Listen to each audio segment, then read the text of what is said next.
Hello, good evening. Welcome wherever you are in the world. And on behalf of Aid to the Church in Need, I, Neville Kirk-Smith, the director, would like to welcome you all. And it's wonderful to have you with us. I think we have more than 400 people registering with us for this all-important event, the launch of Set Your Captives Free. And the parliamentary chair, I'm delighted to say, is Raymond Chistey MP, who we'll be hearing from shortly.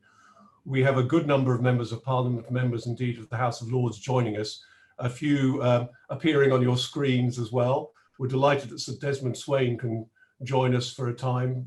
Welcome, Sir Desmond. And also Brendan O'Hara is with us, who's the SNP MP for Argyll and Bute. And I know that we'll be hearing from others later on as well. Can I make a very big welcome indeed to His Grace Archbishop Ignatius Kaigama from Nigeria. There is always hot news coming out of Nigeria, and we'll be hearing more from him later on. And our dear friend Bishop Michael Nazar Ali, delighted to see you again. He travelled with us to Iraq in the past, and he's a friend from many years ago. And Rob Flalo, who's been through quite a lot himself and a good friend of Aid to the Church in Need. I apologise for this, what looks like an all-male cast. I'm somebody aware of this.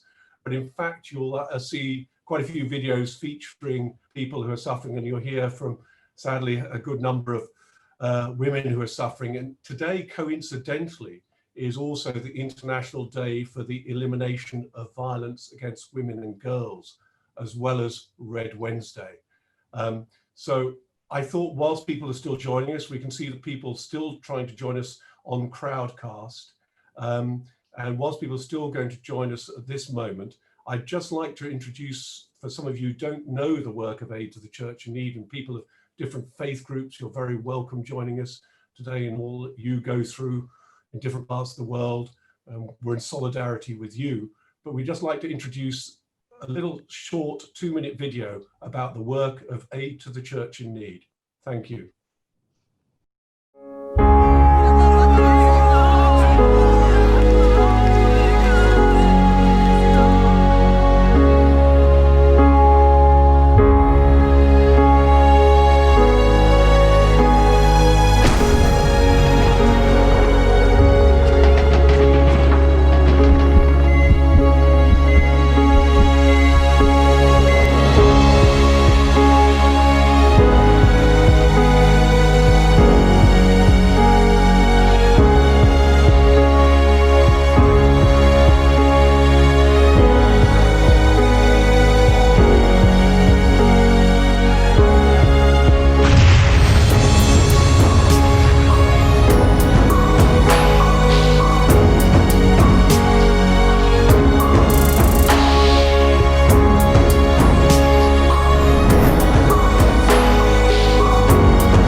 I would now like to introduce Raymond Chistey, Member of Parliament for Gillingham, where he grew up. Raymond's a lawyer.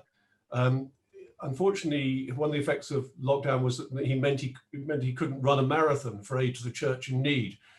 So we look forward, I'm sure you're in training now, Raymond, for that, to you doing that in future. But more importantly, you were the Prime Minister's Special Envoy for the Freedom of Religion or Belief up until September of this year. And you also served in the past, amongst many other roles, as the Prime Minister's UK Trade Envoy to Pakistan. ACN had the privilege of working closely with Raymond, in particular in the Asia Bibi case in the autumn of 2018.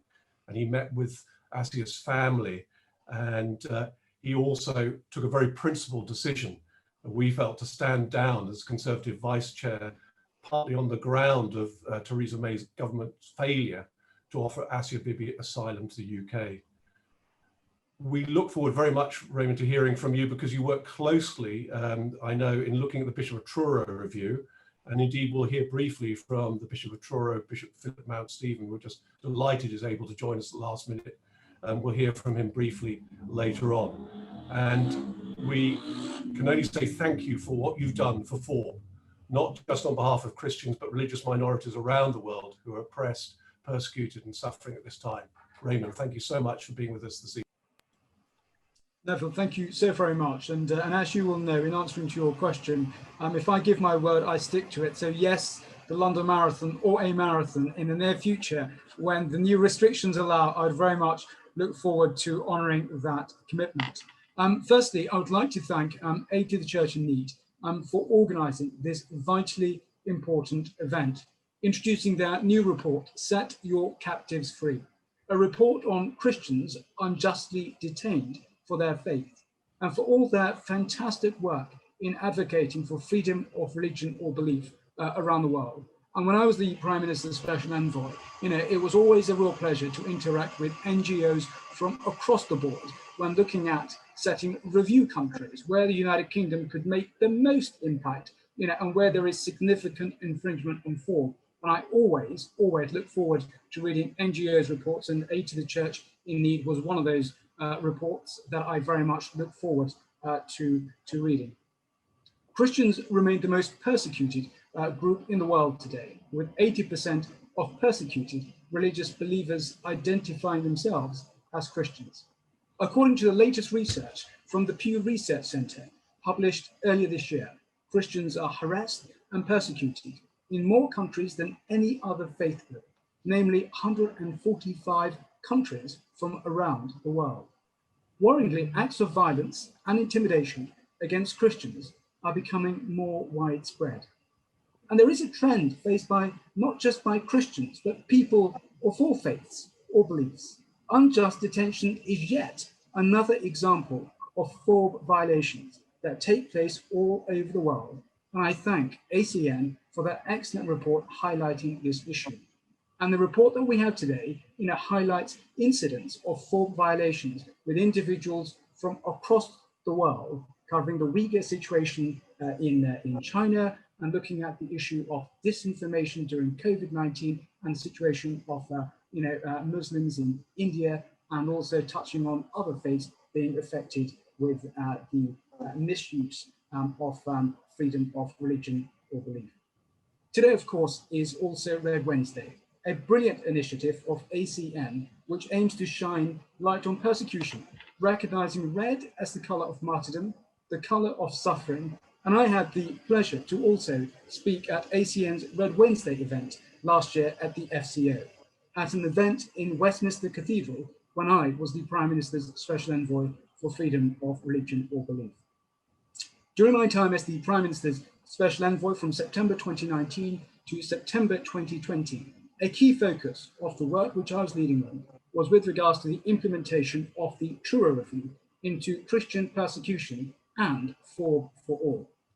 And I have to say at the very outset, I'm absolutely delighted to see Bishop Philip with us today. It was his report, the 176 pages, which he and his team published with forensic detail, and the recommendations, 22 that they put forward, which were accepted by the government. Bishop Philip, to you and your team, and all that you do now as chair of the FORB Forum, thank you for being a real champion for FORB around the world. And the Truro Review, as many of you know, was commissioned by the former Foreign Secretary Jeremy Hunt in December 2018 and published in July 2019, and all the 22 recommendations were accepted by the government. And if we are to take FORB violations around the world seriously, it is precisely awful acts like unjust detentions that we must try to end. And I was delighted to have taken forward 17 of the 22 of the Truro Review recommendations in the time that I was in office. And on the 22nd of October this year, we had a Westminster Hall debate, where I outlined two parliamentarians, and there was a response by the minister on the work that had been done on the 17 of the 22 different recommendations. And ACN, along with other NGOs, were extremely helpful in my work, providing the vital information on FORB violations around the world. And I would say, as parliamentarians, as those in a position of authority, when you look to make policies, I'd always said, Let's speak to those on the ground. NGO organizations are able to reach areas in the world which governments are not able to reach, and Aid to the Church's work was absolutely superb. Some of the work that I'd taken forward with the team was successfully advising the United Kingdom government to join the 31-member International Religious Freedom Alliance, which was founded by the United States and which had 31 countries from around the world. And I pay huge tribute to Ambassador Sam Brownback, the chair of the International Alliance, and my fellow co-vice chair of the Alliance, Ambassador Jos Schumer from the Netherlands. And I will touch on some of the real success the Alliance achieved in getting prisoners released from Eritrea, in getting Baha'is released in Yemen, and getting over 1,000 individuals of religious conscience being released in Uzbekistan. And I successfully advised the United Kingdom government to host the International Ministerial Conference on Religious Freedom. The United Kingdom government will, in due course, host the International Ministerial Conference on Religious Freedom. And a key part of those recommendations was getting the United Kingdom government, when it announced the designations on 4 violations, recommendation 8, was to ensure that in those first 4 designations, that individuals who are responsible for 4 violations are held responsible. And I'm very grateful to Bishop Philip for joining me in that meeting with Foreign Office officials looking at sanctions, because when those sanctions were introduced in July, there were 2 individuals, from Burma linked to what had gone on with the Rohingya Muslims being in that list of designations. And of course, we must also address the impact of COVID-19. And as we see in ACN's report, COVID-19 pandemic has sadly led to further persecution of religious minorities around the world. It has delayed justice to those religious minorities persecuted for their beliefs, including those unjustly detained, and given state regimes and non-state actors the opportunity to use the pandemic to further crack down and on persecution. And we've seen individuals from the Jewish faith who've been targeted under COVID-19 measures. We've seen individuals in India, the Muslims, who have been targeted under disinformation regarding COVID. And as the Prime Minister's Special Envoy, this is an issue that the United Kingdom, along with 31 member states, International Religious Alliance members, took action on. The International Alliance put forward a statement signed by 19 member states, calling on governments around the world to respect the right of freedom of religion or belief for minorities during COVID-19.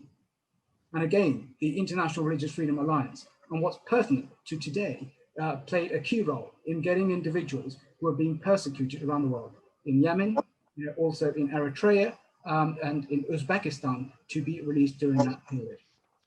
So while the release of Baha'i prisoners was a great success, sadly, hundreds of Christians and other religious minorities around the world continue to be unjustly imprisoned, including, as we'll soon hear, about individuals in China, in Pakistan, Eritrea, and in Nigeria, to give some. And on that point, with regards to Nigeria, one of the things which I had to do in my time in office was to meet with mother of Leah Sharifu. Leah was being detained in Nigeria. She was being persecuted for her faith, and we said we'll do everything we can to get her released. And the other one is with Myra Shabazz, which we'll hear about in due course. So we'll see today the truly horrific impact of unjust detention. And with that, I would like to pass over to John Pontifex, ACN's Head of Press and Information, who will give a detailed overview of ACN's new report, Set Your Captives Free, a report on Christians unjustly detained for their faith. John, over to you. Well, thank you, Raymond, very much indeed. And your support for the work of Aid to the Church in Need is absolutely critical. I'd like to begin with a quotation, if I may. It is this: today, as you read this, there are countless numbers of people who are unjustly detained. Like me, their offence is the faith they refuse to renounce. Well, these are the words of Asia Bibi, the Christian woman from Pakistan who hit the headlines and who was on death row for a crime she did not commit. It is Asia Bibi, now enjoying a new life in a new country, who has written the foreword for ACN's new report, which we are launching today, Set Your Captives Free, a report on Christians unjustly detained for their faith.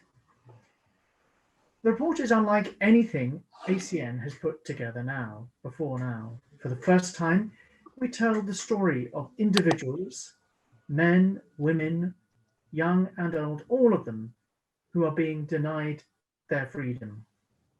Shortly, we will show a video which provides a summary of the report's findings. But before we go on to that, let me first set the context of the report. Unjust detention emerges as one of the most prevalent, enduring, and serious forms of persecution, according to ACN research. Some reports say that in the 50 or so worst offending countries, more than 300 Christians are unjustly detained every month. And almost every day at Aid to the Church in Need, we receive reports of Christians being incarcerated, kidnapped, or imprisoned without charge. Only yesterday, we heard reports of a priest, Father Matthew Dajo, who's from the Catholic Archdiocese of Abuja. So it's particularly good that we have with us today Archbishop Ignatius Kaigama, who's recently taken up the position of Archbishop of Abuja. And this particular priest was kidnapped, we understand, on Sunday night by armed men who targeted him in his parish. The nature of unjust detention is such that much of it goes on unrecorded. Fear of reprisal so often means families and other loved ones shy away from publicizing the sudden disappearance or arrest of innocent Christians. The other thing to say about why the issue of unjust detention of Christians is hidden is that very often, of course, it takes a long time for the stories of unjust detention of Christians to fully emerge, and sometimes we'll never hear exactly what has happened to them. One such individual in this particular scenario is Father Paolo Dall'Olio. Well, I was fortunate enough to meet this remarkable priest in Mar Musa, the monastery he refounded in the desert in Syria. A priest dedicated to prayer, a man of conscience, a pastor full of compassion. In the summer of 2013, he sought to negotiate the release of men who had been kidnapped. Briefly, from Sajid Christopher, a close partner of ACN and president of the Human Friends Organization, a human rights NGO, Sajid will outline the basic facts, the crucial facts of Myra's case, and explain why it's so important that she be granted asylum here in the UK. So thank you very much. And here we'll turn now to this video message from Sajid before we hear direct from Myra herself. Thank you. Mr. Chishti, Mr. Cat Smith, my lords, ladies and gentlemen, good afternoon. Thank you for inviting me to speak at this parliamentary event in the UK. My name is Sajid Christopher, President of the Human Friends Organization, which engaged Sumaira Shafiq, the lawyer in the case of Myra Shahbaz. Aged just 14, Myra was abducted at gunpoint close to her home in Medina town near Faisalabad. She was then drugged, gang raped at gunpoint, and a video was recorded. Her abductor blackmailed Myra by threatening her to release the video. He threatened to kill her and her family. He brought her silence. Her abductor forced her to marry him and convert to Islam, all against her will. When Myra's parents tried to get her back, the Lahore High Court astonishingly ruled in the abductor's favor. Myra is a brave girl. She managed to escape from the custody of the abductor after the 2 weeks of the Lahore High Court's decision. She ran away from her abductor and told her story to the police. But although she has escaped from her tormentor, Myra is still not safe. Quite the opposite, her abductor now accuses her of apostasy and has threatened to kill her. The threat of a so-called honor killing is a very serious concern. She is fighting in the courts to get her marriage annulled, but the threats grow as she tries to return to the Christian religion she was forced to renounce. Myra is in hiding. Her neighbors have reported how suspiciously people have been going house to house asking for her. Myra and her family are in grave danger. Their only hope is a new life in a new country. That is the only way to guarantee her safety and her family's safety. I am grateful to aid to the Church in Need for spearheading a campaign for Myra and her family to be given asylum in the UK. This is the great hope which Myra and her family seek. As president of the Human Friends organization, working closely with Sumaira, the lawyer of Myra Shahbaz, I ask that the UK grants this request for asylum. Her life and that of her family depend on it. Thank you.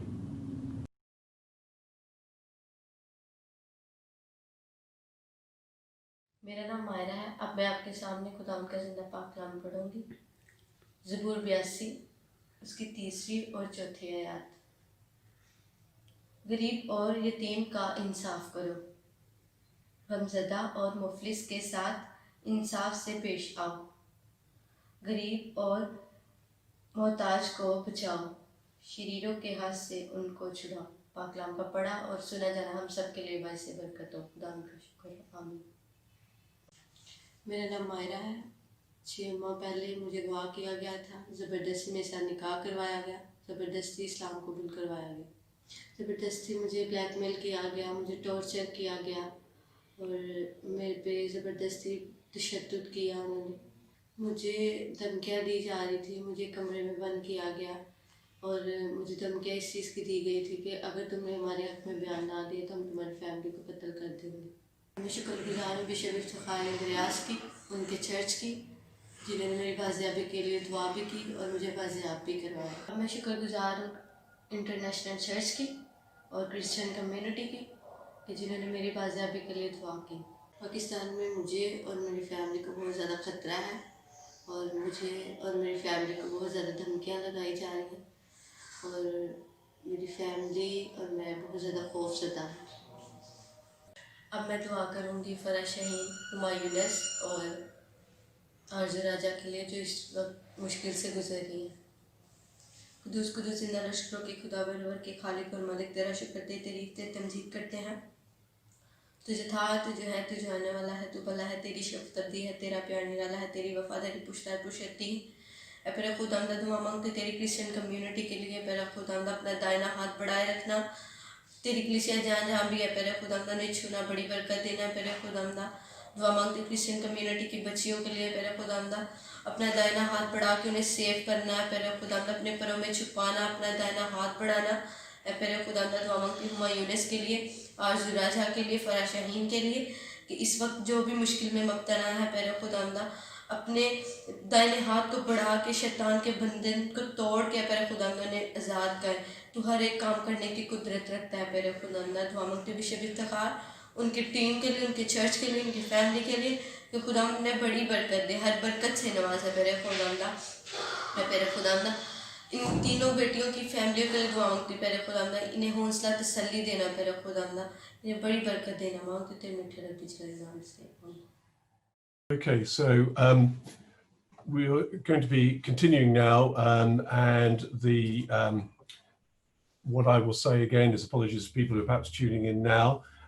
This will be going out later on and with the videos provided to people. So we do apologize. It may have been a major technical issue despite testing. And so we thank you for lovely words we've had and for bearing with us if you're watching us later on. So we'll just continue in the running order we would have done anyway. So the video message will be seen later on.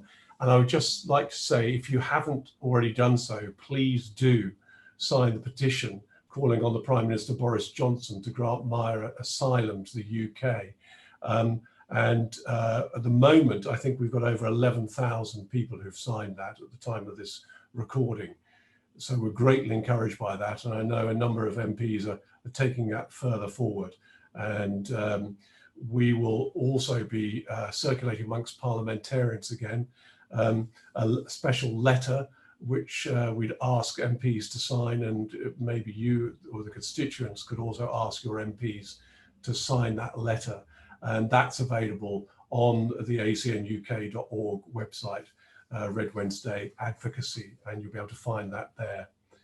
Now, it takes me back quite a time to introduce to you Bishop Michael Nazar Ali. I think we met in Littlemore in Oxford many years ago. As I said earlier, we also had the joy of having you with us in northern Iraq on a visit there to the Kurdish region, where you met with many Christian refugees and others who had fled the terror of ISIS, Daesh. So Bishop Michael Nazar Ali was I think the 106th Bishop of Rochester. That was from 1994 to 2009. And he was the first diocesan bishop in the Church of England born abroad. And he now directs the Oxford Centre for Training, Research, Advocacy and Dialogue. And he has been the visiting bishop of the Anglican Diocese of South Carolina in the United States since 2010. But Bishop Michael, you cover so much ground, you've got great experience. We look forward to hearing from you now. Thank you very much for being with us. Thank you very much, Neville. And again, I'm indebted to Aid to the Church in Need for bringing to our attention so many of these cases where Christians and others are denied their freedom simply because of their faith. Now, I was hoping, of course, to follow on the video about Myra, and in which she is speaking about her situation. I have seen the video and been very moved by it, and it's very difficult to know once you've seen the video what else one can say. But what I wanted to focus on this evening is this whole matter of impunity, because what has actually happened to Myra has a background of impunity. So this impunity is seen, for instance, in petty discrimination against Christians and other non-Muslims in Pakistan. Access to water, for instance, is denied. I mean, that was the background to the Asia Bibi case. Access to food in restaurants is denied. There's a kind of petty apartheid which operates. They're denied jobs except the most menial. And all of this is based on religion, but it's also based on considerations of caste and of class. So this is also about poverty, as so often is the case. Impunity also means that Christians are particularly exposed to the possibility of mob violence stirred up by fanatical religious leaders and the schools which they sometimes run, and sometimes even incitement on the loudspeakers from the mosques. Very often there is no protection. The security agencies will stand by and look on with what is happening without intervening until it is too late. Then there is impunity in the apparatus of the state, the police, and even the judiciary. So people can be arrested, they can be kept in detention without recourse to law. And even when there is recourse to law, as in the case of Myra, very often the judiciary is intimidated to rule in favor of the oppressors. Now, this brings me to the second point, which is impunity leading to unjust detention. Unjust detention doesn't just happen, it happens with a cultural background to it. And in Pakistan, we have, of course, the example over many years of unjust detention on the matter of the blasphemy laws, where once a report is made and someone is arrested, there is no possibility of them getting out of this because the police and the lower courts are intimidated by extremists. And it is only in the higher courts that relief can be obtained, if it can be obtained even in that way. In the meanwhile, people suffer detention, unjust detention for many years. Asia Bibi was on death row for, what, 8 years or 9 years, something like that. Then there is this question of abduction, conversion, and forced marriage. There's a very fine report by the University of Birmingham on this, the abduction and forced conversion and forced marriage of Christian and Hindu girls. Myra has escaped, but how many don't escape? I think that's the question that we have to ask. And what is being done to free these girls from this unjust detention? Leah is also an example, of course, of this, a very dramatic example from Nigeria. The third aspect of detention with impunity is bonded labor. There are hundreds of thousands of people, mainly Christian, in Pakistan involved in the brick kilns in a system where unjust wages lead to indebtedness, which leads to being tied to a particular employer, and they can never get out of this bonded labor, they and their children, from generation to generation. I think this needs more attention than we have given it. So what are we to do? I think the first thing is to put pressure on the government of Pakistan to make petty discrimination illegal, because this is the background which leads to impunity. People can see that these oppressed, discriminated against people have no protection, and so they then have the opportunity to exploit them in one way or another. Secondly, to prevent the misuse of the blasphemy laws. I believe that even on Islamic grounds, these laws are unjust and should be repealed, but pending that, a lot can be done to make them difficult to operate and certainly difficult to misuse. We have repeatedly submitted proposals to the government of Pakistan to take administrative action to prevent the misuse of these laws, but nothing apparently has been done so far. Then to prevent the abduction and the forced conversion of young girls. So for the police and the security agencies to be alert to the fact that this is happening on a wide scale. This is not just the odd occurrence. The rigorous implementation of the child marriage laws. There are marriage laws in Pakistan that prevent young girls from being married. But what is happening here is that the forcible conversion to Islam is then leading the judges to invoke Sharia law, which allows a girl to be married immediately or after puberty. This cannot go on. I mean, it is not for us to say what Muslims should do about Sharia, but it should not apply to young women who are not Muslim. There is then, of course, the whole question about advocacy. I'm so glad that agencies like ACN are engaging in this worldwide advocacy.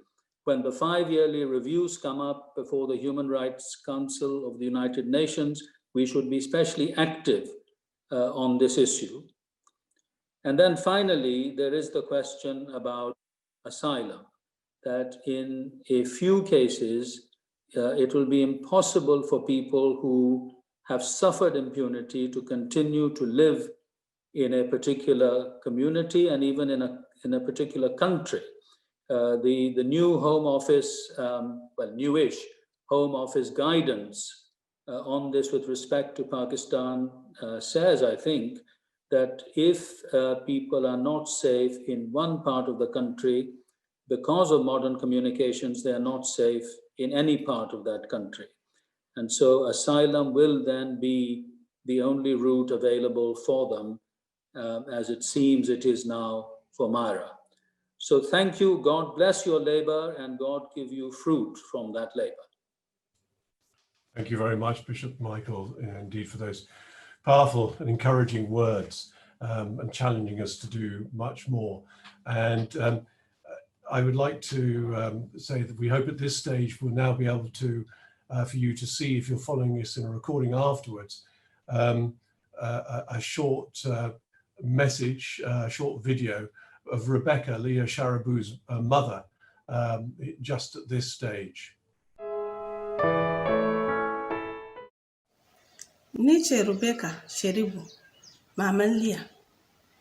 Na sake kawo kukana a gare ku, gwamnatin UK. Kamar yadda na kai muku kukana kwanakin baya batun yarinya na wanda tana captivity har yanzu. Ina kan roko ku taimake ni, a taimaka mini, in ga cewa yarinya na ta dawo. Na gode. And now, if I may, I would like to introduce His Grace Archbishop Ignatius Kaigama. And we're delighted to have you with us and to hear from you today. You were made, I think, Archbishop of Abuja in 2019, was it? After 19 years of Archbishop of Jos and 6 years as President of the Catholic Bishops' Conference of Nigeria. I remember we've met many times in different parts of the world, and you are a great friend of Aid to the Church in Need. It's been a privilege to support you and your vital work in Nigeria. And at one stage you described, I think, Boko Haram's campaign of kidnapping as inhuman. And you've actually spoken out very bravely on the situation facing Christians in Nigeria. Your Grace, thank you so much for being with us. Thank you for the invitation. Yes. So do I go on? We look forward to hearing from you now, Your Grace. Okay, thank you. Good evening, and I'm happy to join you in this discussion. I'm sending greetings from Abuja in Nigeria. I say what an irony. As I was preparing my reflection on Christians unjustly detained, my priest in Abuja was kidnapped and is still in captivity. Kindly pray for his safe release, please. In Nigeria, we have the harsh economic and social impact of COVID-19 pandemic. We have cases of abductions, detentions, and killings by terrorist groups, criminal herdsmen, bandits, and gangs of kidnappers to contend with. We all have these.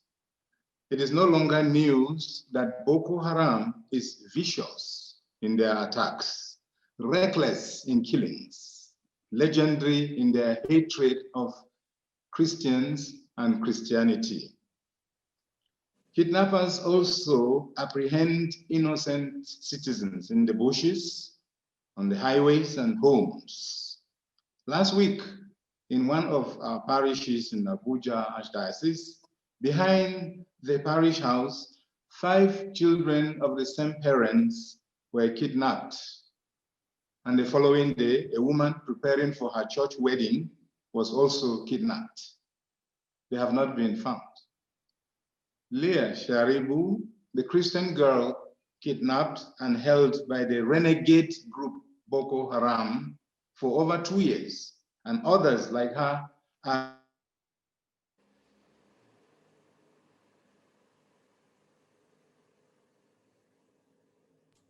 I think we have a slight issue with the video having jammed, unfortunately. We hope it will unfreeze.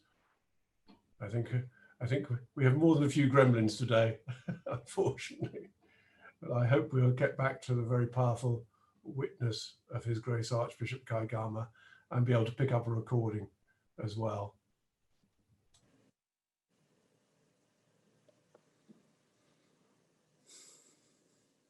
Okay, I think if we hear from Archbishop Kaigama again, that would be marvelous, but there must be a problem with the line as well.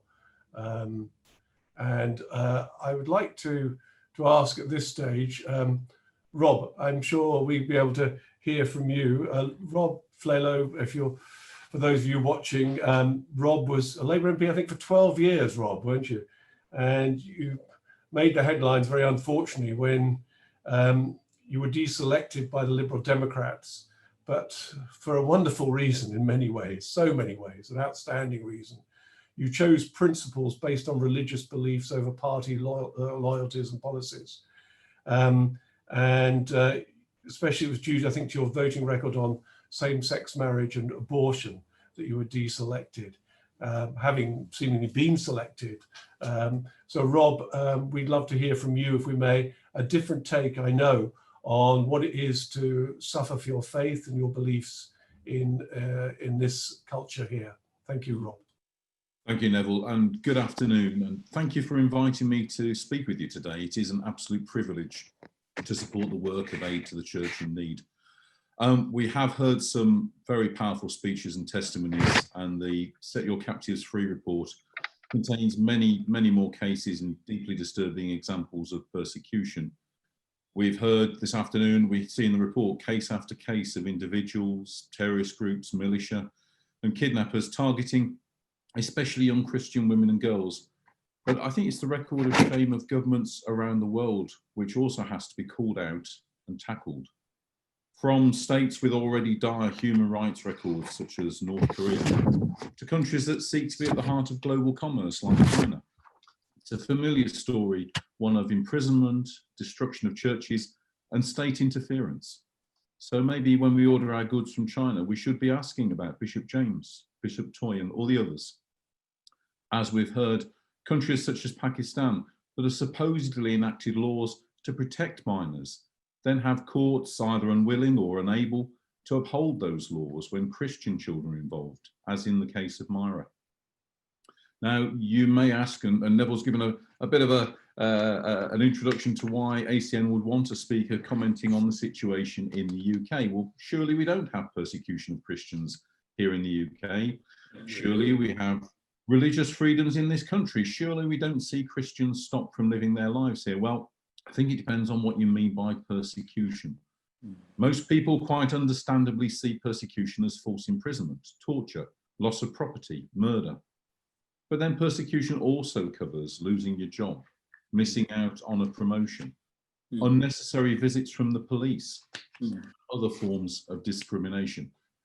When I see how Christians abroad have been appallingly victimised and too often killed, I'm grateful that the discrimination I faced was only a tiny fraction of what others endure every day. But I think what troubles me most is that every act of discrimination against Christians in this country moves us ever further down a path that makes it harder for us to defend Christians abroad. If Christians can't speak out for fear in the UK, how will we be able to speak out globally? As many of you will know, and has been mentioned just in my own case, yes, I was selected to stand for the Lib Dems until my voting record on same-sex marriage and my views opposing abortion were pointed out to the senior leadership of that party.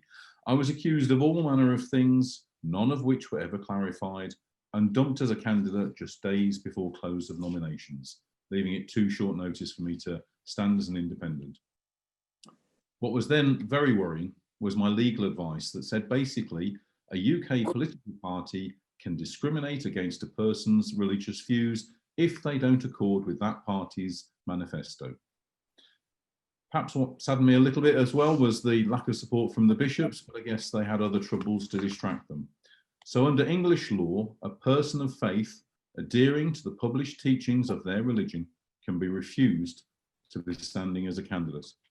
Now, given that both Labour and the Lib Dems have published manifestos directly in contradiction to the Catholic Church's teaching, it seems unlikely that many really public professing faithful Christians are ever likely to get selected to stand for seats from those parties in the future. So therefore, I think we need to really carefully hang on to our existing Christian members of Parliament, and it's good to be joined by so many today. And it seems, of course, that local councillors are also now at risk of losing their portfolio roles for acting in line with their Christian beliefs. But it's not only in the elected public square that Christians are under threat in the UK. When a person can lose their job, both as a magistrate and as a non-executive director of an NHS trust for espousing established church teachings, when midwives opposed to abortion can be sacked from their hospital jobs, and when marriage registrars lose their jobs because of their beliefs, Christians are already under great threat in all aspects of the public square. Perhaps we've taken for granted for too long an assumption that we have freedom of religion and conscience in the UK. And with COVID, in the UK, closure of public places of worship, despite there being no evidence that those have led to any infections, too easily governments have closed those places of worship, treating them no differently to the local swimming baths or some other lifestyle choice. But, you know, I'm not going to stop applying for non-executive jobs where I'm qualified on every aspect except for having allowable religious views. And if nothing else, I'll make sure that those who turn me down have consciously to discriminate against me for those beliefs. And I think that's where you, listening, watching this, come in. If you face discrimination in this country for your beliefs, then speak out, make a fuss about it, make a noise. If we simply accept this rising tide of oppression in this country, then who can speak out for those facing violent oppression in other countries? If you're a church leader, then as well as using your own position, and we've been joined by some wonderful leaders today, as well as using your own position to seek justice, ask your congregations to speak out. There are many ways they can get involved in highlighting the oppression of Christians around the world and giving aid to those in need. People can and should become active in all the political parties to raise their Christian voice. And if you're a member of Parliament or otherwise in a position of influence and leadership, then there are all the mechanisms of Westminster available to you and other devolved assemblies to raise the cases in the report from Aid to the Church in Need and more. You can hold to account our own governments, as well as challenging states around the world that oppress or enable oppression. Red Wednesday and the release of the Set Your Captives Free report marks this year's crucial reminder that the world is a very dangerous place to be a Christian, that we all have a responsibility to give aid to the people of the church, and that our silence gives strength to the oppressor. Red Wednesday shouldn't simply be an annual reminder, but a call to action. Red Wednesday isn't just about hearing appalling cases of persecution, but a rallying call to speak out. Red Wednesday is a chance to renew our hearts, to give aid to the people of the church wherever they are. Thank you very much. Thank you very much indeed, Rob, and a very powerful and challenging talk indeed. And we appreciate that challenge to all who are able to view this either now or later on. And I think your words will echo very much at this time in this country with all the challenges. I'd like to invite back, if I may, Archbishop Ignatius Kaigama after a few technical difficulties, and to take off where you'd spoken, and it's been so powerful, and we look forward to hearing more from you, Your Grace, if you'd like to continue now. Thank you very much. Well, I was speaking about Le Sharibu, the Christian girl kidnapped and held by the renegade group Boko Haram for over 2 years, and others like her who are used as human shields, sex slaves, or bargaining chips for ransom from government and international organizations. Leah has become a symbol of Christian resilience against forced conversion. However, we must not forget the remaining 112 Chibok girls and others who are held captive, with many either dead or forcefully married off. The massacre of a seminarian, Michael Nadi, one of the 4 kidnapped from the Good Shepherd Major Seminary, Kaduna, and the killing of Protestant and Catholic priests remain a great tragedy. A Kaduna housewife and the chief of the Adara tribe, all Catholics, were kidnapped and ransom paid for, but were still murdered in cold blood. The activities of herdsmen have been relentless in the predominantly Christian parts of North Central Nigeria. Many Christians smell a rat as the leadership of the army, air force, police, and other paramilitary bodies are in the hands of one geopolitical or religious group. It has long been alleged that recruitments into the army, immigration, customs, civil service, and others seem to favor Muslims. Equally disturbing is why many predominantly Christian populations are pressured to get a Muslim among them to be their chief. The forceful abduction and conversion of underage Christian girls is real. On the other hand, Muslim girls who freely choose to marry Christian men face threats of death. The Christian-dominated Middle Belt and some parts of northern Nigeria will have no future if groups like Boko Haram and allied terror groups continue to harass them. Western nations need to pay the same attention to this reality as they vigorously do in their countries in the case of COVID-19 pandemic. They must prevail on Nigerian leaders to be honest and single-minded in the war against terror.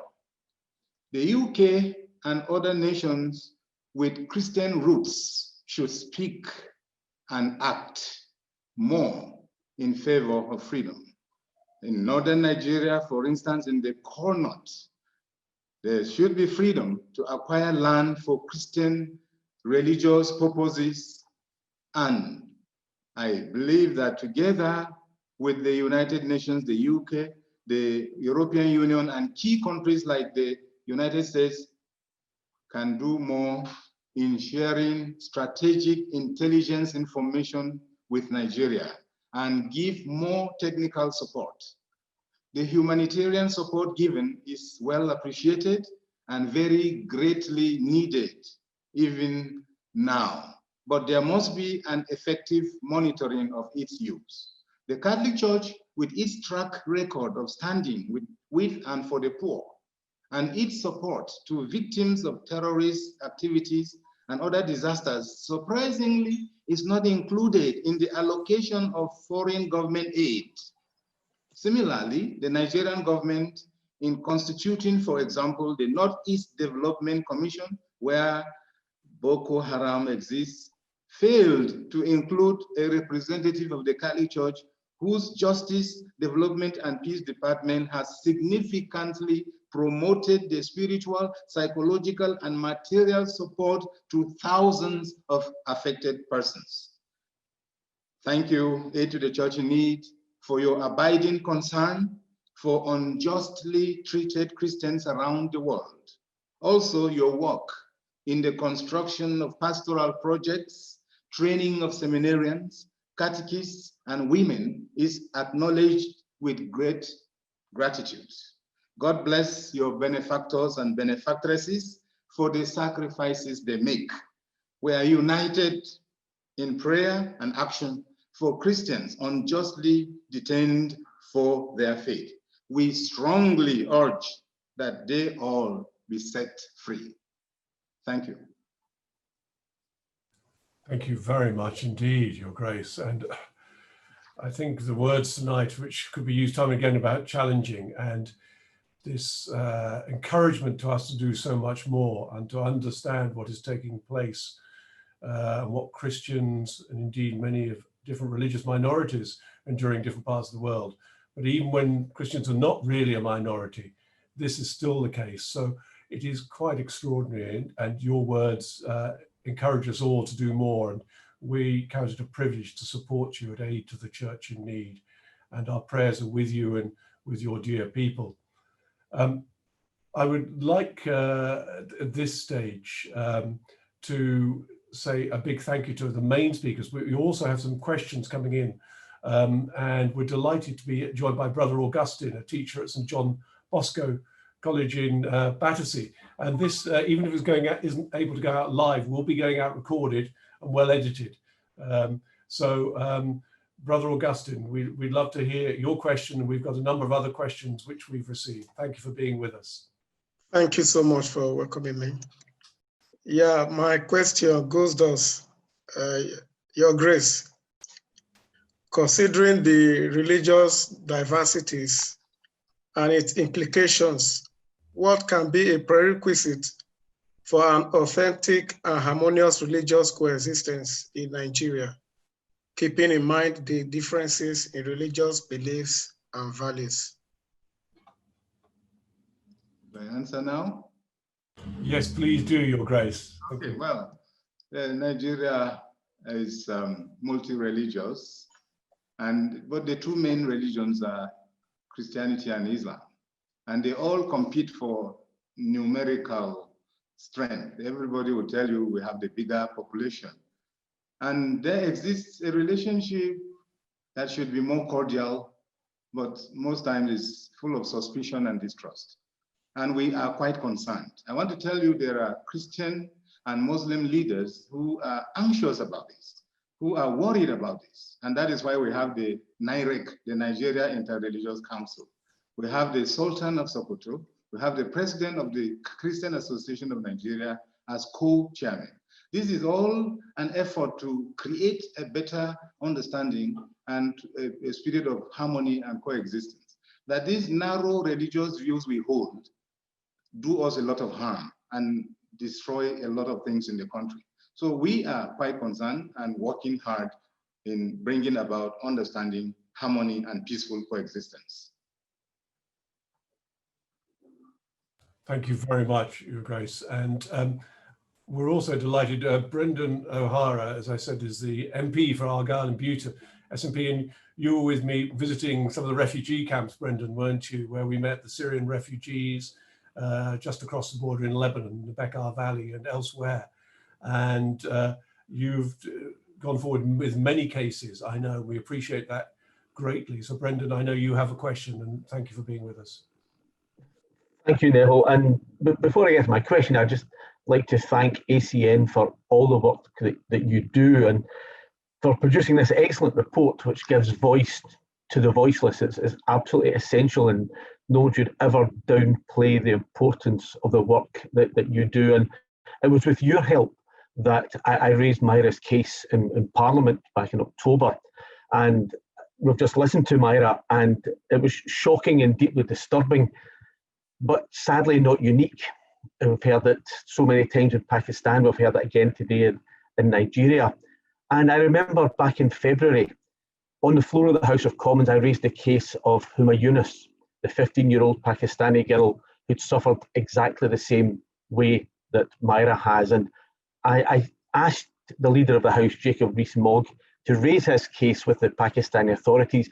But I also asked him for reassurance that those countries in receipt of UK aid were doing all they could do to protect their children from this appalling exploitation. And he replied that the government regularly raises issues of abduction, forced conversion and marriage of young girls with the relevant governments. And he suggested that protecting children from this kind of treatment was a condition placed on countries receiving aid.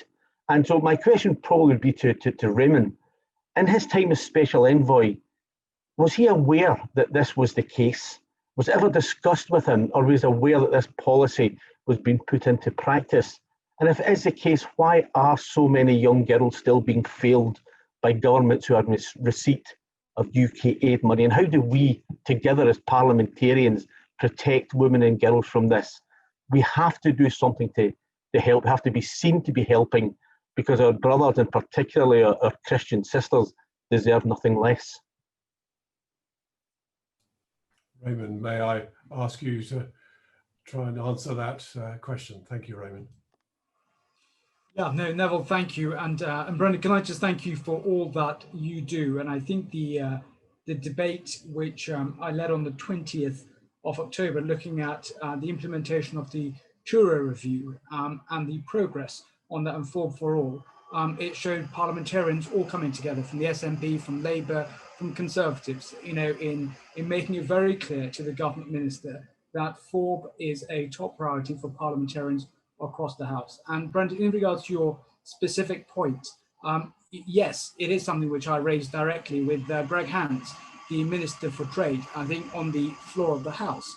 So it's in Hansard when I raised with the Greg Hands the point that in future trade arrangements, you know, can we ensure that freedom of religion or belief is taken into account? And he said, yes, human rights considerations are taken into account with regards to the countries around the world. Specifically on Pakistan, I think there's many here who will know, when I was a trade envoy to Pakistan for the government, you know, it was a component of trade arrangement with Pakistan. The GSP plus trade with Europe said there had to be a respect for human rights arrangements on that. So from a trade perspective, yes, I categorically raised it on the floor of the House with Greg Hands. With regards to developmental aid, the money that we give to countries around the world, I think it's absolutely crucial that we you know, help individuals who are vulnerable and need help.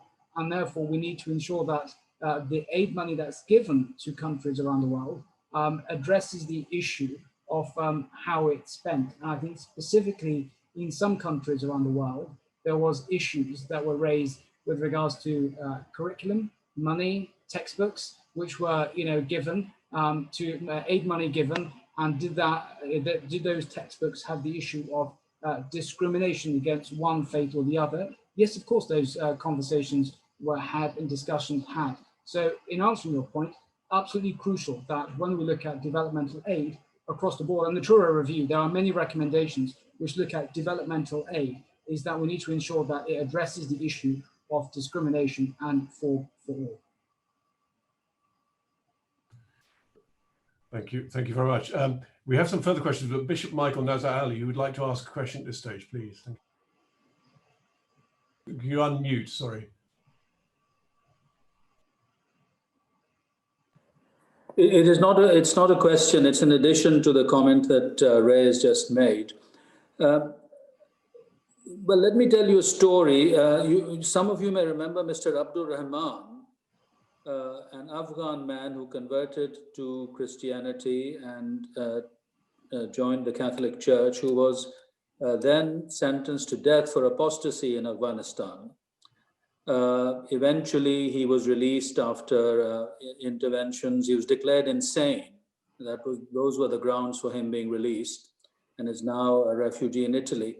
Well, I asked one of the main compilers of the new Afghan constitution how it was that the West was spending billions of dollars in Afghanistan to create and maintain freedoms, and that he and others had written this very progressive constitution, how it was that Mr. Abdul Rahman could still be convicted of apostasy. And he said to me, he's a prominent lawyer, he said, look, Michael, we have done everything we could. We have even included in the preamble to the Constitution, the United Nations Declaration on Human Rights. But he said, and this is the point, no one can trump Sharia. No one can trump Sharia. This is, again, in Iran, there is no law for punishment of apostasy, but the judges continually are punishing people for apostasy on the grounds that Sharia demands it. Now, this is the same in Pakistan, that what is happening to these young girls is being allowed even by the courts now on the grounds that Sharia permits this to happen. So unless we demand one law for all in these countries, and this is a good time for Britain to be involved in this, because a new trade agreement no doubt will have to be negotiated with countries like Pakistan after Brexit, and to make sure that there is no impunity, that there is equal treatment under the law. Of course, Muslims are free to follow their religious law, but this should not be imposed in any way on people who are not Muslim. Thank you very much, Bishop Michael. Thank you. We have a question after that, to His Grace Archbishop Kai Garma, which came in just before this event. Could you tell us what has happened in Nigeria concerning the police brutality in recent weeks? It was covered widely in the news here, and suddenly that stopped that coverage. So what has been happening concerning police brutality in recent weeks in Nigeria? There's nothing like a sort of political and hot topic for you to answer. So if you wouldn't mind, Your Grace, thank you. Well, the youths raised the red flag by coming together through the instrumentality of the social media. They were able to mobilize themselves, and spontaneously a gathering occurred, and there was an eruption of the clamor for change and all that. And one of their main worries was the brutality they suffer in the hands of the police, the extortion on the highways and the unnecessary harassment of innocent citizens. The youth didn't like that at all. That was the primary aim of the NSAS, as they call it, you know. But as time went on, the youth also were reflecting on governance as a whole in Nigeria. And they said, look, things are bad. There are millions of youth on the street with no jobs. They have gone to school. They have nothing to show for it. You know, they no jobs, and they are just aimless youths on the streets. So they were saying there must be good governance. There must be provision of jobs for them. There must be an end to corruption, which has become so, should I say, pandemic or what, that it is so entrenched that it has almost become a culture. The young people have to struggle and you know, go through back doors in order to get anything, employment, admission to schools or anything. So corruption is the cause. With the huge resources we have, the youth said these resources should go round. Why is it only a few who enjoy it and lavishly do so? So the youth are saying enough is enough. We want positive change. We want to be involved in good governance, and this is the time. And they did well, and we all supported that. Unfortunately, some hoodlums came in, either political thugs or whoever they were introduced into the whole program, and they destabilized the whole thing by burning and killing and doing odd things. So I think that was deliberate. But the youth have a point, namely things are bad. The governance needs to improve. Corruption needs to be dealt with, and youth should have the possibility of having good jobs and a good environment to live in Nigeria. Thank you very much. Thank you very much, Your Grace. Very interesting. We'll have to conclude fairly soon, but there are a couple of questions which I think we must try and deal with. One is, maybe I don't know, John, maybe you want to open it up to the panel, but are Christians in Muslim countries ever actually made to feel part of society? I mean, Bishop Michael might want to comment on that as well, in which they live, or are they always made to feel outsiders in their own homelands? That came from a high school student. So are Christians in Muslim countries ever actually made to feel part of the society they live in? Or are they always made to feel outsiders in their own homelands? Perhaps John and maybe Bishop Michael might want to comment, I'm not sure. And maybe also others on the panel, but John first. In my role as editor-in-chief of Aid to the Church in Need International's Religious Freedom in the World Report, we were studying frequently the constitutions of countries around the world, and in many countries where there is a sizable Muslim population, you'll find that those particular countries have religious freedom enshrined as an article either in their constitution or an equivalent statutory document. And this is often cited as evidence to indicate that there is indeed religious freedom for all faiths. And the challenge, however, comes where you find that in the same document or an equivalent document, it says religious freedom on the one hand, and then in the next article or a few later on, it'll say that nothing in this constitutional document should in any way impair or challenge the authority of Islam. And there is frequently then a reference to Sharia. So we had this particularly after the fall of Saddam Hussein in 2003, where a new constitution was drawn up, and where in fact it was noted that in this document, these two apparently difficult to reconcile concepts took their place alongside one another. And what we find at Aid to the Church Need frequently, and it's specifically drawn out in the case of Pakistan, but it's also the case in other countries too, is that where there is any meaningful clash of culture and of regulatory system, it is in fact Sharia that ends up being more prevailing in terms of the significance that justices and the courts generally tend to look at the situation.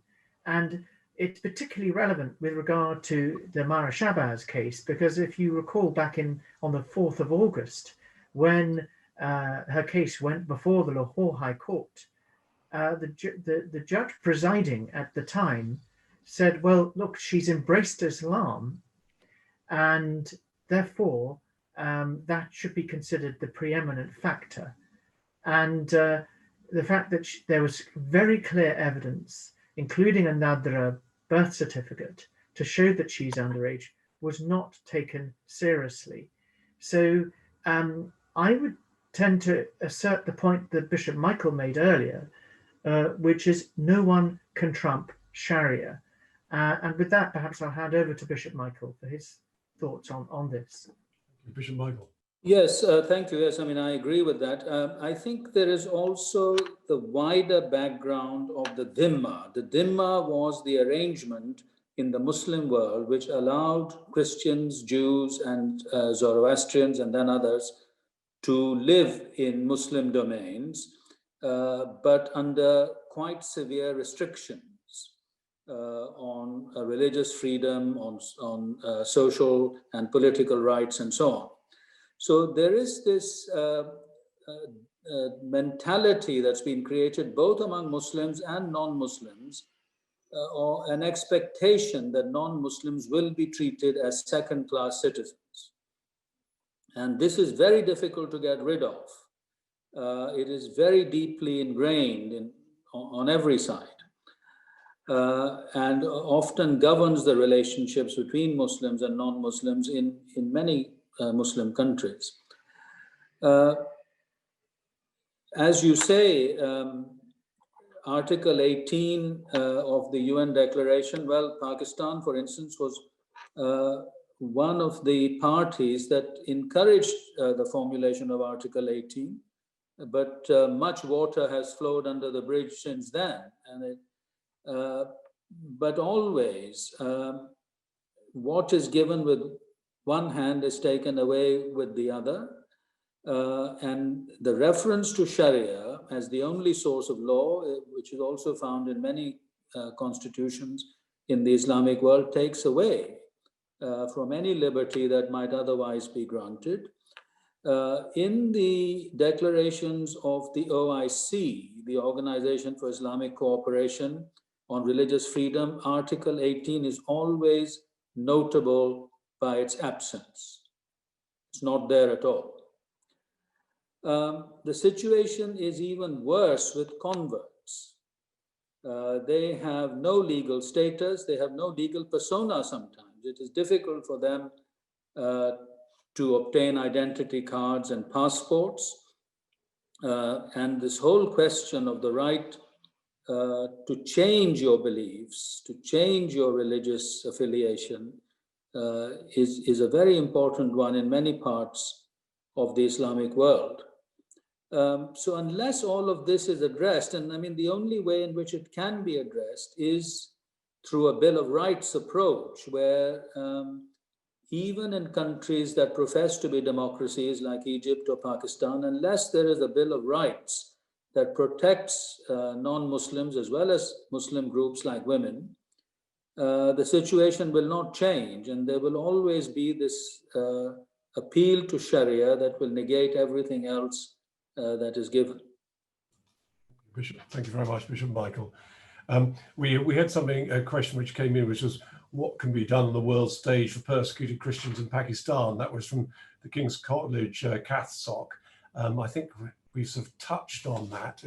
And looking at time now, I think that may tie in with, as I turn to Raymond Chistey for some concluding comments as the governmental chair, with one question which came in, which is quite a pertinent one again. Why is Pakistan, with its appalling human rights record, allowed to remain in the Commonwealth? And then again, we've had the question in the light of today's cut in the aid budget, and you referred to aid earlier on, why does it receive so much aid? I think more aid than any other country in the world from the British government.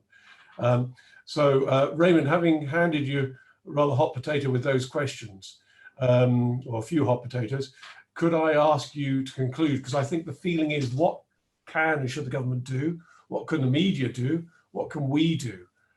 Raymond, over to you, please, if I may. Thank you very much. Yeah, well, Neville, thank you so very much. And also thank you to all the participants for their brilliant contribution, looking at different various aspects of how we can promote FORB around the world. Just touching on what the international community can do. I think I alluded to it earlier. You have the International Religious Freedom Alliance, or BELIEF, of 31 member states that was set up in February by Secretary of State Pompeo, and I, as the United Kingdom envoy, advised the Foreign Secretary to join it at the very outset. And it was with regards to like-minded partners on promoting FORB. 31 countries, and there's 5 countries on that alliance who are majority Muslim countries, and they respect with regards to Article 18. And you also have the State of Israel. So you have Christian majority countries, you have Muslim majority countries, and you have a Jewish state, which has full regards and respect for Article 18 with regards to that. One example, if I can give, is in the Gulf. You have the UAE, and you had the visit from His Holiness Pope Francis about a year ago, when he signed the fraternity document with the Grand Imam of Al-Azhar, and looking at the Abrahamic Accords, bringing people together of all faiths. And one point we haven't touched on, and it's what can be done in Muslim majority countries, Christian majority countries, the State of Israel, Jewish country. It's what Pope Francis said at the Wilton Park Conference in 2018, and is tackling violence committed in the name of religion, where he said every religious leader is called on to unmask any attempt to manipulate God for the ends that have nothing to do with him or his glory. And therefore, through theological dialogue between different faiths. We had His Grace Archbishop of Canterbury, Justin Welby, in 2016 at Davos, said the same thing about theological dialogue and debate. Interfaith dialogue is absolutely crucial. I know the Holy See, from my interactions with His Grace Archbishop Gallagher, and the other key counterparts there, and through the International Alliance, saying, look, through theological dialogue and debate is absolutely crucial, and getting like-minded countries to do what to promote FORB around the world. The issues that we have, which need to be dealt with, where there are major FORB violations, we do have the toolkit in the Truro Review and the government's Magnitsky sanctions, recommendation 8 of the Truro Review, which says the United Kingdom government, will use and can use sanctions on individuals, with regards to FORB violations. And those designations get reviewed every 3 months or so. And therefore, I know there's a call at the moment on sanctions on FORB with the Uyghurs, and also in Hong Kong. We've used them in Belarus, where Archbishop Kondrovich was not allowed to go back to his own country. That was unacceptable. So Neville, in answering your point, what more can be done? Well, you have no one country, United Kingdom alone, cannot bring about that change. We live in a multilateral forum, whether it's the United Nations, and on that, the Truro Review Recommendation 20 calls for a United Nations Security Council resolution on 4. The United Kingdom has the presidency of the Security Council in February, and I advised the Foreign Secretary on a strategy to deliver that, which would look at getting the Secretary General to do a report on 4 violations around the world. So it's not one-dimensional, independent report. And then you have the multilateral fora, Human Rights Council, OSCE, all working together, engaging with countries around the world to bring about change. In answering Brendan's point earlier with regards to developmental aid, but also Bishop Michael's point, we do need to look at having the next stage of our trade arrangements with different countries around the world. And a key component on that, what the minister said to me, Greg Hounds, on the floor of the House, that human rights is something which is taken or will be taken into considerations. Rob's point, if I may say this, Rob is absolutely right. FORB is the second largest issue written to the Foreign Office after the Middle East peace process. People out there are writing to their members of parliament, and members of parliament are raising it. And that then led to Jeremy Hunt getting this report from Bishop Philip, because it was the widespread public interest in this issue. And parliamentarians like Lord Alton, when he and Jim Shannon did the report on the minorities in Pakistan, the all-party group, he went in to see the former High Commissioner of Pakistan on that report. And when they came to me as the envoy, I said, I'm happy to facilitate a meeting with the High Commissioner or others. And on the Maria Shabazz case, I raised it with the High Commission. I said, will they meet with the ACN on this case, look at getting justice and security for her? They're happy to have that interaction. Same thing with the Leah Sheribu's mother. I met and I made representations to the former Chief of Staff to the President of Nigeria, who sadly passed away, the Chief of Staff. But we met him with our High Commissioner to Nigeria, looking at the issue of religious minorities. And John Pontifex, I was very grateful to you before my meeting with the Chief of Staff to the President. I asked the ACN and CSW for points that were being raised, and same thing with parliamentarians. Security, His Grace Archbishop Kagama is absolutely right. You have Nigeria, but you can't look at Nigeria in isolation. You've got Niger, you've got Burkina Faso next door. It's across that region. Security, accountability, justice, good governance are absolutely crucial, with regards to promoting FORB. And I end on this. FORB, freedom of religion or belief, is not just simply a fundamental human right. It's linked to security and prosperity and cohesive societies across the board. And I think if I end with what Bishop Michael was saying, in many parts you cannot bring about change overnight. But with regards to blasphemy laws in Pakistan, I was very fortunate to have the likes of Bishop Michael and Bishop Philip, Bishop Michael and Sir Mark Lyle Grant on my advisory board. And Bishop Michael said to me, look, with regards to blasphemy laws, with regards to changing the constitution and through parliamentary procedures, you may not be able to do that overnight, but there are administrative changes where when the case is filed, rather than that the magistrates get it to the High Court, there's certain things that can be done to ensure people get justice. And as one of our great British saints, St. John Henry Newman said, in Lead Kindly Light, I cannot see the distant scene. A step at a time is enough for me. It's day by day, the actions of our constituents, of parliamentarians, of charities across the board, working together, we can make a difference. And if we make a difference to one person's life in one day, I think that is more than, being able to change it overnight. Making a difference to people's lives day by day is what we have to do, using all the tools at our disposal. Thank you very much, Raymond. Thank you. Very encouraging words. And it was lovely to be with you and to be there at the canonization also of John Henry Newman in Rome.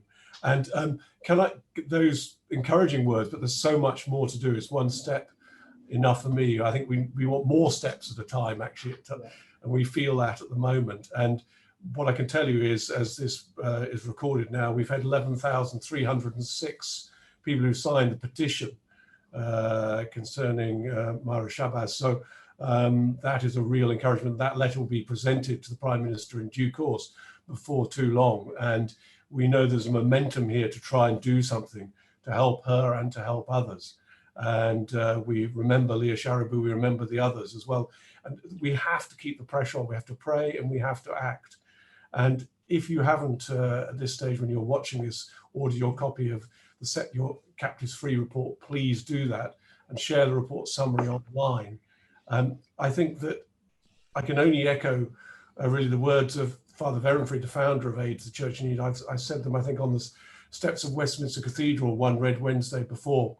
It said, you know, they are being tested in faith. We are being tested in love.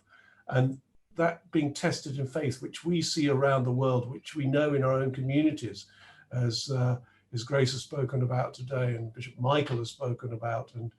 And these calls to us are a call for us from the cry from the heart, the cry of faith, tormented faith, but faithful of hope that we will respond and God will respond. So I'd like to thank you all for this eloquent engagement, and I hope there's an engagement which will result in action. This will go out as soon as possible with the videos, and indeed at the end of this we have a short video, and I've had messages from Archbishop Angelos, the Syriac Orthodox Archbishop, wishing us well, and he has a message on this video, and also a wonderful recording from the Cardinal Vaughan Schola Cantorum, and a Mass at Farm Street, which is taking place just beginning at this moment, which we as participants are welcome to join, and I hope that some of those joining us later on will have seen. Thank you to you all. Thank you to Bishop Iftikhar Indrias in particular for arranging the special video from Mara, which will be seen by the media and others. And we really appreciate that. We apologize again for the major technical issues. Bear with us. I think these are not really sufferings. They're just little challenges along the way. We can't call them sufferings at all. They're little sort of ant-like irritations. But I'm sure we can cope with this, and we can encourage our friends, benefactors, peoples of different faith to really engage with us, working for all religious minorities who suffer for following their faith in different parts of the world, and with this particular report for the Christians who suffer in so many parts of the world. Thank you very much indeed, and thank you again to all the panelists, Your Grace, honorary MPs, and bishops and all colleagues and brothers, and it's been wonderful to have you with us, and especially to our dear benefactors and friends for bearing with us and watching us in due course. Thank you.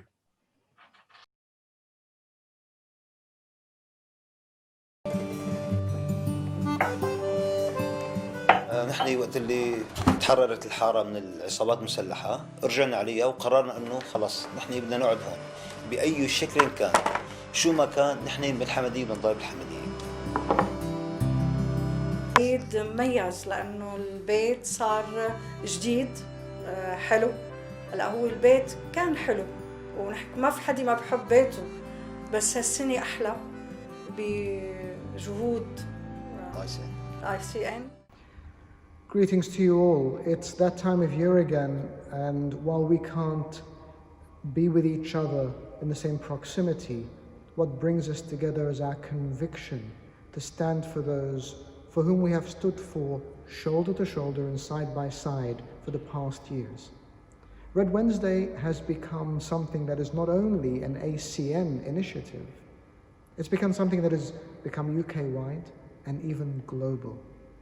And that's because of two things. First of all, the conviction with which it was launched and it carried through, and the people who have been supporting it, who are such staunch advocates for religious freedom, for rights of all. The second thing is because it's touched people's hearts.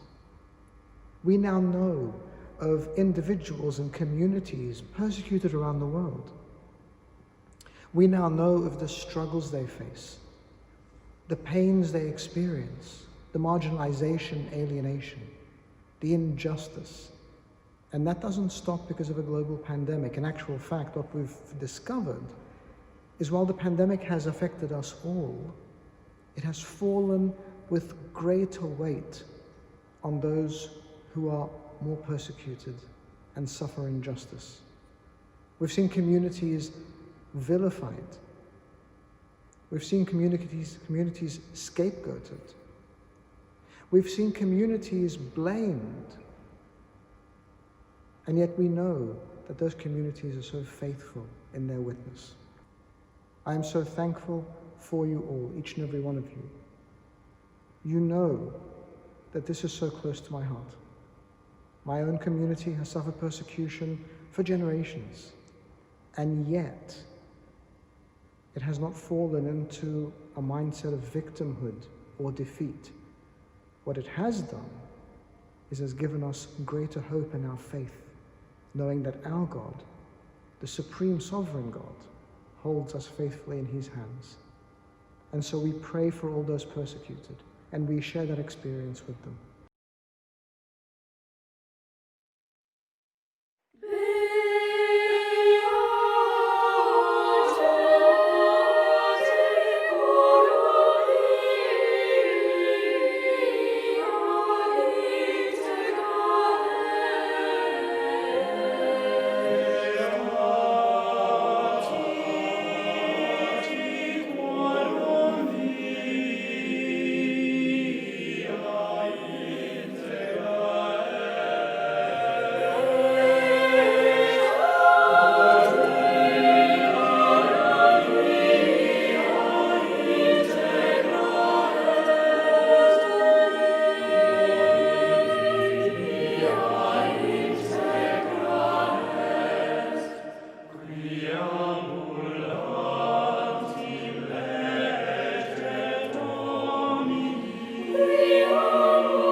Merci beaucoup.